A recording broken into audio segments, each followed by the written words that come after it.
오늘은 이 그림을 그려보려고 합니다. 카페인데 꼭 전체를 그릴 필요는 없습니다. 정면사시라 건물이 깔끔하고 단순하지만 앞에 자동차가 있어서 오히려 단조로움을 피할 수 있지요. 자동차를 먼저 그리고 위에 건물을 그리는 순서를 정했습니다. 건물은 일부분이 나오더라도 자동차는 전체를 그려주고 싶고요. 또 앞에 조금 가리는 자동차는 조금 더 크게 그려주도록 하려고 합니다. 아래 삐죽 나온 자동차는 안 그리려다 왠지 한 대 더 있는 게 꽉 차는 느낌을 줄 것 같아요. 플래티넘 데스크 펜은 매우 가늘어서 때때로 이렇게 두 줄을 그어서 굵은 선을 표현하죠. 검은 자동차의 지붕에 비친 풍경을 대략 그려주고 있습니다. 이제 흰색 자동차를 그려볼까요? 전체를 그리려고 하기 때문에 가운데 부분에 백미러부터 그려줍니다. 이 백미러를 기본 크기로 정하고 상대적 크기를 대략 가늠하면서 부분을 조립하듯이 그려나가도록 하겠습니다. 이처럼 스케치 없이 그리게 되는 경우 약간씩은 크기가 달라질 수 있겠죠. 하지만 상대적인 크기로 그려나가는 것이기 때문에 전체적으로는 균형이 맞을 거기 때문에 크게 염려하지 않아도 됩니다. 그리고 사진에 보이는 똑같은 차량을 그릴 필요도 없으니까요. 사실 이 차량이 무엇인지는 잘 모르겠어요. 소렌토나 아니면 코란도일까요? 예전에는 차량 종류를 잘 맞췄는데 요즘은 디자인도 비슷하고 종류가 많아져서 맞추기가 어렵네요. 어차피 똑같은 차량이 아니니까 디자인 한 셈 치면서 그리시면 됩니다.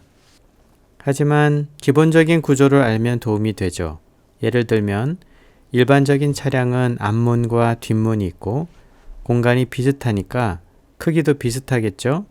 그래서 앞문과 뒷문은 비슷한 크기로 그려주면 됩니다. 그런데 바퀴를 살펴보세요.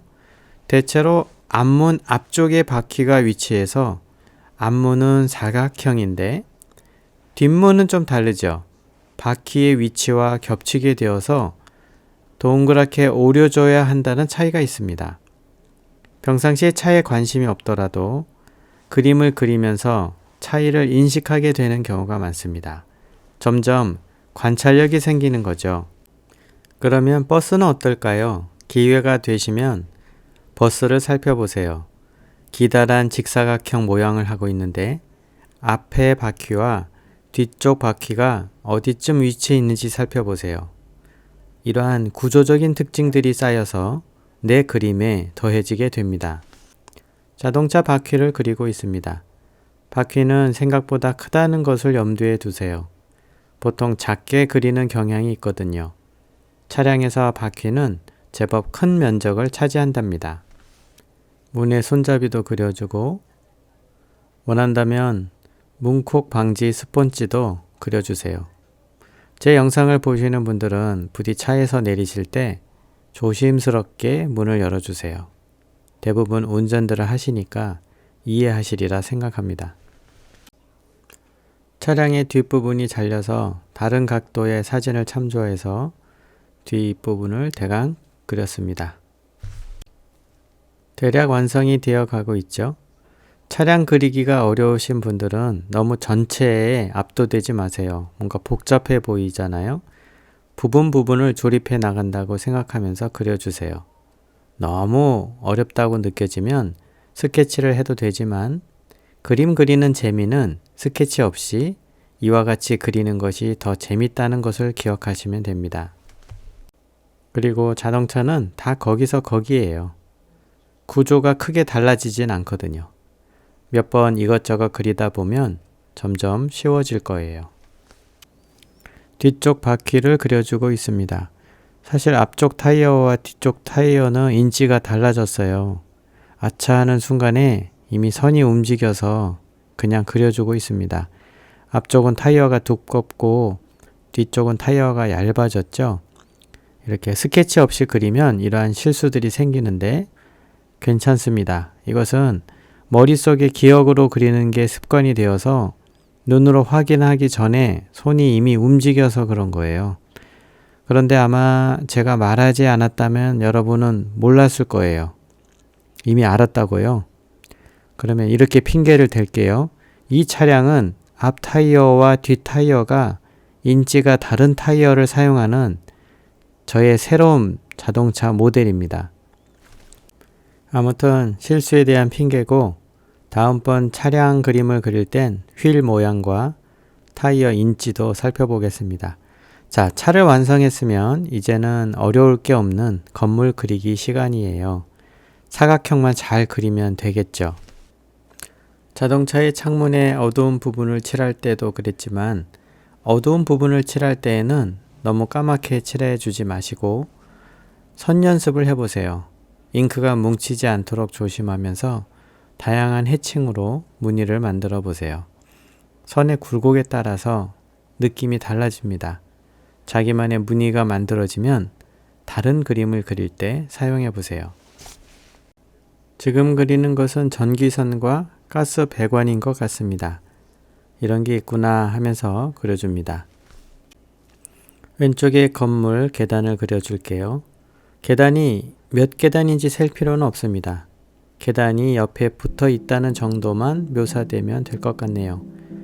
어반 스케치를 많이 연습하면서 여러분은 덩어리로 보는 훈련을 하게 됩니다. 처음에는 하나하나 어떻게 생겼는지 초집중을 하면서 풍경 혹은 사진과 종이를 많이 왔다 갔다 하겠지만 점점 보는 순간 머릿속에 들어있는, 즉 기억에 보관되어 있는 객체를 꺼내오는 거예요. 지금의 경우 계단에 화분이 놓여 있어서 조금 세밀하게 쳐다보는 거지 계단이 옆에 있다는 것을 인지하는 순간 계단과 난간의 구조는 굳이 보지 않아도 손은 그리고 있는 거죠.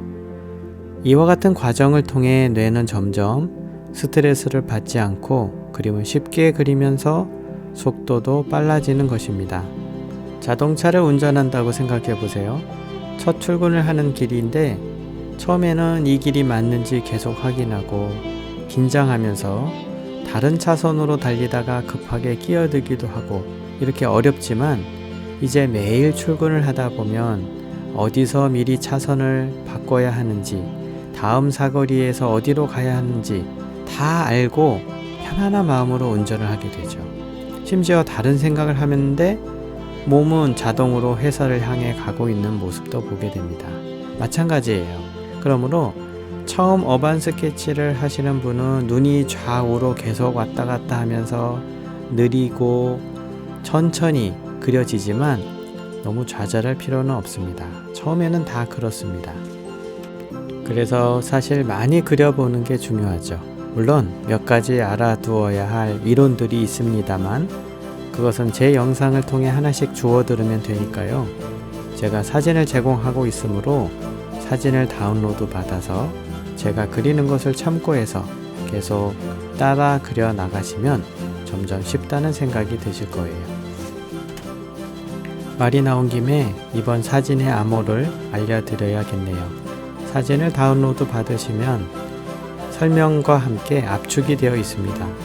이번 사진의 암호는 디모드로우 1입니다. 알려주지 않으면 절대 모를 암호죠. 뭐라고요? 다음 암호는 디모드로우 2일 거라고요. 제가 그렇게 단순하지 않아요.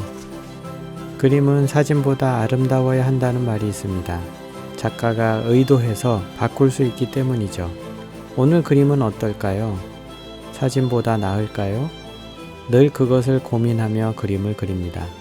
여러분들의 목표는 무엇입니까? 그것이 무엇이든 저와 함께 이뤄 나가도록 하는 건 어떠세요? 다음 영상에서 뵙겠습니다. 즐거운 하루 되세요.